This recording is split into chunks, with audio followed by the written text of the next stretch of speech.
नमस्कार बंधुओं, नमस्कार। आज मैं टीवी पर महाराष्ट्र में हुए नगर पालिका और नगर निगम और नगर परिषद इन चुनावों का परिणाम देख रहा था। उन चुनाव परिणामों को देखने के बाद मुझे इच्छा हुई कि कम से कम इस चुनाव परिणाम के ऊपर अपना एक दृष्टिकोण रखा जाए। हमने महाराष्ट्र में हुए इस नगर निगम और नगर परिषद के चुनाव को बिहार के चुनाव परिणाम से भी जोड़ा। तब मुझे यह समझ में आया और मैं यह बात कहने के लिए मजबूर हूँ और कहने में कोई संकोच भी नहीं है कि आज हमारे देश के तमाम विपक्षी नेता सिर्फ एक ही बात के ऊपर जोर दे रहे हैं कि जो चुनाव हो रहे हैं वह चुनाव नहीं है, वह वोट चोरी है। और इस वोट चोरी को लेकर के जो बयान दिए जा रहे हैं वह कहीं से उचित नहीं है। हमने खास करके इस चुनाव में, बिहार के चुनाव में भी हमने देखा कि ऐसे लोग जो चांदी का चम्मच लेकर के पैदा लिए और बिहार के पॉलिटिक्स में, देश की पॉलिटिक्स में अपना अहम योगदान दे रहे हैं और बता रहे हैं कि मेरे अलावे दूसरा कोई व्यक्ति नहीं है। यहाँ राजद की करारी हार हुई, यानी महागठबंधन की करारी हार बिहार में भी हुई। ठीक वही स्थिति आज महाराष्ट्र में महाविकास अघाड़ी की भी हुई है। 288 नगर निगम के चुनावों में जो रिजल्ट आए हैं उस रिजल्ट के ऊपर मैं यदि थोड़ा नज़र दौड़ाता हूँ तो मैं पाता हूँ कि 213 नगर निगम और नगर परिषद सीटों के ऊपर भाजपा यानी महायुति का गठबंधन, जिसमें अजित पवार और एकनाथ शिंदे गुट के लोगों ने अपना जीत दर्ज किया है।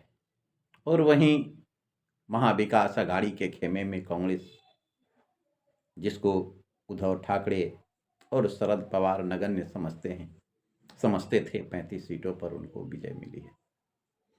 और उद्धव ठाकरे की पार्टी को यूबीटी, उद्धव ठाकरे की पार्टी और शरद पवार की पार्टी को 8-8 सीट वहां पर मिली है। यह अत्यंत चिंता का विषय है।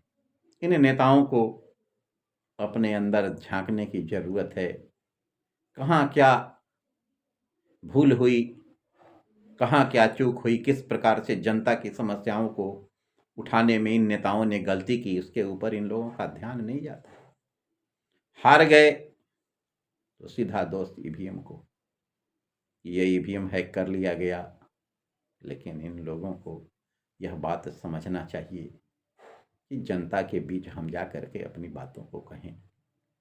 ये नेता लोग जो वोट चोरी का बहाना बना करके अपनी गलती को दबा रहे हैं, उनको यह बात समझ में नहीं आ रही है कि जनता के पास आपको कहने के लिए कुछ है नहीं।